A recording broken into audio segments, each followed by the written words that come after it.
ڕێز و سڵاو بۆیەوە بینەرانی خۆشەویستی تەلەڤیزیۆنی کۆمەڵە و بەرنامەی لێکدانەوە هەڵبێست.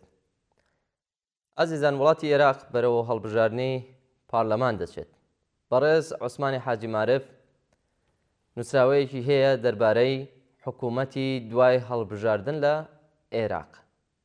بە دەڵێت کە سندوقەکانی دەنگدان لە مانگی نۆڤەمبری 2025 زاینی دەکرێنەوە بۆ هەڵبژاردنی پەرلەمانی نوێ، بەڵام ئایا ئەمە کاتێکی گونجاوە و دەتوانرێت جێبەجێ بکرێت، بە تایبەتی کە عێراق لە دۆخێکی پڕاڵۆزی و بارگرانیدایە بەهۆی کێشەکانی ناوچەکە و ململانەی ئامریکا و ئیسرائیل لە بەرامبەر ئێران و کاریگەری ڕاستەوخۆی لەسەر عێراق. لە هەمان کاتیشدا قەیرانی ئابووری و سیاسی و کورتێنانی دارایی و هەژمونی گەندەڵی لە تەواوی جومگە و دامودەستگاکانی دەوڵەتدا سایەی کردووە. لەلایەکی ترەوە بەرزبوونەوەی ئاستی کێشە و ململانەی لایەنە سیاسیەکان لە هێزە میلیشیا تائیفی و ئیسلامی و قەومیەکان کە قەیرانی دەسەڵاتی سیاسیان قوڵتر کردوێتەوە، هەروەها فشاری شەقام و تووڕەیی و بێزاری ناڕەزایەتی دانیشتوان کاریگەری جددی لەسەر ئەم هەڵبژاردنە هەیە. داتاکانی دارایی گشتی کە لەلایەن حکوومەتی فێدراڵی عێراق و بڵاوکرانەوەتەوە دەری دەخەنکە حکوومەتی ئێستا هاوشێوەی حکوومەتەکانی پێش خۆی پێشکەوتنێکی کەمی لە گەیشتن بە هەر یەک لە ئامانجەکان بەدەستێناوە.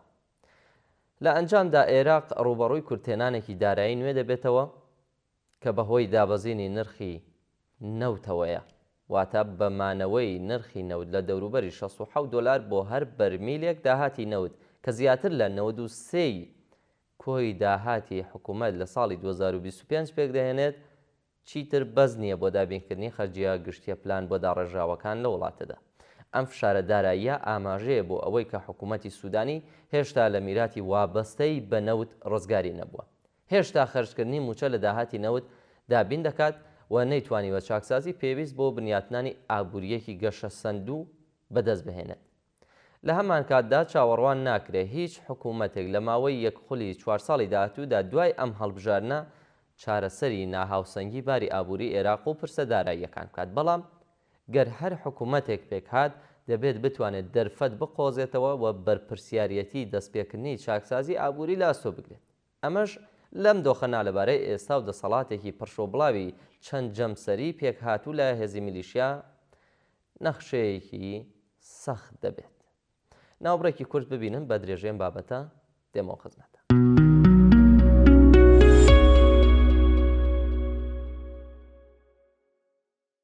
عوسمانی حاجی مارف لە درێژەی بابەتەکەیدا دەڵێت کە لە دوای ڕۆخانی سەدام لە ساڵی 2023 زاینیەوە بە حساب دەبوو عێراق دوو ئامانجی گەشەپێدان بە یەکەوە گرێبدات. یەکەمیان بژاردنەوەی کەرتەکانی وەبەرهێنانی غەیرە نەوت و کەمکردنەوەی پشتبەستنی زۆر بە هەناردەی نەوتی خاو. دووەمیان دابینکردن و پەرەپێدانی ژێرخانێک کە پێویستە بۆ بەدیهێنانی ئەم گۆڕانکاریە. هەڵبەتە چارەسەرە پێویستیەکان ناسراون گەر بەم جۆرە حکومڕانیەی لایەنە سیاسەکانی ئێستای عێراق قەتیس نەبووایە، بۆیە ئاڵ و گۆڕەکان سەختی لە خۆیان دەگرن بەهۆی سروشتی ئابووری و سیاسی کە لە دوای ساڵی 2023 زاینیەوە سەری هەڵدا کە داگیرکاری ئەمریکا و وێرانکاری عێراق و دواتر دەخاڵەت و باڵادەستی کۆماری ئیسلامی ئێران دۆخێکی تەواو جیاوازی لە ململانەی هێزی میلیشیای تائیفی خستە سەر شانۆی سیاسی وڵاتی عێراق کە جگەل لە تەڵانچێتی و بازرگانی بە نەوت ڕێگایەکی تریان نەگرتە بەر.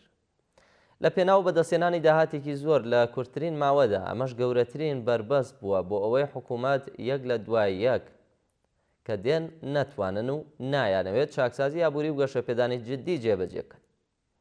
جگە لەوەش سیستمی پارچە پارچەکراوی پشکی سیاسی کە دامەزراوەکان بە درێژایی هێڵە تائیفی و نەتەوەییەکان دابەش دەکات بەردەوامە لە بەهێزکردنی تۆڕی تایبەتی بەرپرسانی لایەنەکان کە وەک بەشی دەرەبەگەکان خۆی دەنوێنێ. لە هەمان کاتیشدا وەزارەتەکان وەکو وەزارەتێکی حزبی مامەڵەیان لەگەڵ دەکرێت کە زیاتر خزمەت بە بەرژەوەندی حزبیەکان دەکەن نەک بەرژەوەندی گشتی. ئەم پارچە پارچە بوونە دامەزراوەیە ڕێگری دەکات لە بڕیاردانی یەکگرتوو و تا ڕادەیەکی زۆر بەرپرسیارە لە گەندەڵیەکی بەربڵاو لە وڵاتەدا. زۆر جار گرێبەستی دابینکردن بریتیە لە هەڵاوسانی بودجە و دەستکاریکردن و بەرتیلدانی سیاسی بۆ دابینکردنی بودجە بۆ پارتە سیاسیەکان و گروپە چەکدارەکان. هەروەها دەستگاکان وەکو دەستگاکانی چاوەدێری وەکو کۆمسیۆنی دەستپاکی و دەستەی باڵای وردبینی دەسەڵاتی جێبەجێکردنیان لەم بوارەدا نییە. پارلەمان لێردا ناتوانێت ڕۆڵێکی چارەنووساز بگێڕێت و دەوری هەبێت. جگە لە پاشکۆبوون بۆ بەرپرسە میلیشیاکانی حزبە دەسەڵاتدارەکان هیچ نەخشێکی تریان نییە. داڕشتنی یاسای دارایی نیشتیمانی و دیاریکردنی چۆنیەتی دابەشکردنی سامانی گشتی تا دێت نرخێکی بەرزتر لەسەر بودجەی دەوڵەت دەکەوێت و قەیرانی زیاتر دەهێنێت. ئەمەش حکوومەتی فدراڵی دەکاتە بارمتەی ناجێگیری بازرگانیەکی بازاڕەکانی وزەی جیهانی کە لە ئێستاوە بۆتە هۆی دووبارە بوونەوەی قەیرانی دارایی ساڵی 2015. نەمانی متمانە با دامەزراوە گشتیەکان بەهۆی کڕین و فرۆشتنی پۆستە وەزاریەکان لە کاتی دانوستانەکانی پێکێنانی حکوومەتدا خراپتر و گەندەڵتر بوون کە بە جۆرێک ئەم پرۆسەیە چۆتە پێش هیچ حکوومەتێکی ئایندە ناتوانێت بەرەنگاری بکات یان دەستبەرداری ببێت. بەڵکو تەنها ڕێگا ئەوەیە کە دەبێت تەواوی پێکهاتەی حکوومەتی ئێستا ڕامەڵدرێت. ئەوە جێگای سەرنج ئابووری سیاسی عێراق ڕێگەڕیشەی لاوازی ئیدارەداراییەکان وەها ڕوون دەکاتەوە کە خەرجێکی زیاد لە پێویستی بۆ دەوڵەت دروست کردووە. هەروەها زیاتر لە 40% هێزی کاری عێراق لە کەرتی گشتی یان کارگە دەوڵەتیەکان دامەزراون. ئەمەش بوارێکی کەم بۆ وەبەرهێنانی درێژخایان دەهێڵێتەوە لە کاتێکدا هەر هەوڵێک بۆ کەمکردنەوەی یارمەتیەکان یان داڕشتنەوەی موچە دەتوانێت کاردانەوەی نەرێنی گشتی لێ بکەوێتەوە. هەرچەندەکە حکوومەت چەند ڕێو شوێنێکی کورتبینانی گرتووەتە بەر بەڵام ناتوانێت کە ڕەگوڕیشەی دووبارەبوونەوەی قەیرانە داراییەکان چارەسەر بکات. لەوانەش کەمکردنەوەی خەرجیەکانی وەبەرهێنانی گشتی ئەولەویەتدان بە کەمکردنەوەی خەرجیە بنەڕەتیەکانی ئێستای وەک موچە و خانەنشینی کە زیاتر لە 60% کۆی خەرجیەکانی بودجەی ساڵی 2024 زاینی پێکێنابوو. لە هەمان کاتدا کەمکردنەوە یان دواخستنی بودجە بۆ پرۆژەکانی گەشەپێدان کە گرنگن بۆ بنیاتنانی ئابوووریەکی هەمە چەشن. ئەم نەخشانە ڕێگرن لە چارەسەرکردنی ناهاوسەنگیە ئابوووریەکان. حزبە دەسەڵاتدارەکان و هێزە میلیشیاکان کۆنتڕۆڵی خۆیان بەسەر وەزارەتەکاندا خۆستۆتەوە بە دامەزراندنی کەسانی سەر بە خۆیان لە پۆستە باڵاکانی خزمەتگوزاری شارستانی کە بە پلەی تایبەت ناسراون. ئەم پۆستانە وەک ڕێڕەوێک بۆ دەستڕاگەیشتن و دابەشکردنی سەرچاوە گشتیەکان بۆ چەسپاندنی تۆڕی تایبەت و توندکردنەوەی دامەزراوە گەندەڵیەکان کار دەکەن. ناوبڕێک وەربگرن بە درێژەیەرم بابەتە دێمە خزمەتە.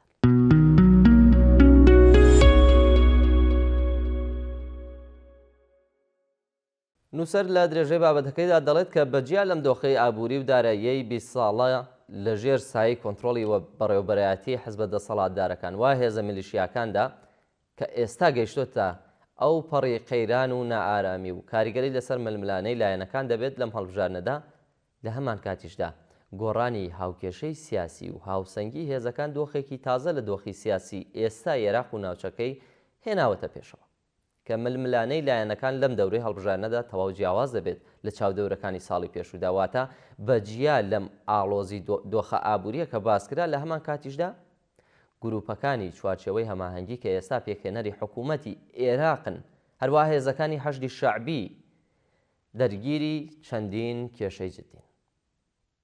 لەلایەک زەحمەتە ئەو هێزانەی کە باسییان لێکرا دوای ئەو ئاڵوگۆڕانەی لە ئاکامی شەڕی ئیسرائیل و ئێراندا پێشاتوە بتوانن یەکگرتوو بن و یەک لیست بن لەم هەڵبژاردنەدا.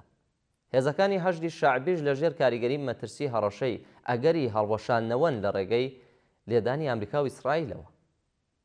جگە لەوانەش لایەنە کوردیەکان هەرچەندە تا ئێستا نەیانتوانیوە لە هەرێمدا حکوومەت پێک بهێننەوە لە هەمان کاتدا دۆخی ئابووری و سیاسیان لە دۆخی ئابووری و سیاسی لایەنەکانی عێراق باشتر نییە بۆیە ناتوانن ڕۆڵێکی ئەرێنی و بەشداریەکی سەرکەوتویان هەبێت لەم هەڵبژارنەدا. هەرچەندە لە سەرەتادا پێشبینی ئەوە دەکراکە موقتەدا سەدر بەشداری لەم هەڵبژاردنەدا بکات بەڵام پاش هێرشکردنێکی تند بۆ سەر تەواوی لایەنەکان بەوەی دز و گەندەڵن و بە هۆکاری شیاوی ببرن بە هۆکاری شێواوی دۆخی عێراق وەسپیان دەکات جارێکی تر ڕایگەیاند کە بەشداری لەم هەڵبژاردنەدا ناکات. لە ڕۆژی 3 ئۆکتۆبر لە سەرانسەری عێراق و هەرێمی کوردستاندا بانگەشەی هەڵبژاردن بۆ خولی شەشەمی پاڵەمانی عێراق دەستی پێکرد. تاوەکو 8 تشرینی دووەم بەردەوام دەبێت. بەجیا لەوەی پێشبینی ئەرێنی ناکرێت کە ئەم بانگەشەیە بە دۆخێکی ئارامدا تێپەڕێت. لە هەمان کاتدا بەگشتی مەترسی ئەوە هەیە گەر هەڵبژاردن تێنەپەڕێنرێت یان دوای هەڵبژاردن گەر حکوومەتیش پێک بێت دۆخی سیاسی ناوچەکە و عێراق سەختی دەخاتە بەر چۆنیەتی پێکەنانی حکوومەتێک کە بتوانێت عێراق لە پێکدادان و شەڕ و گێژا و ناسەقامگیری سیاسی بپارێزێت.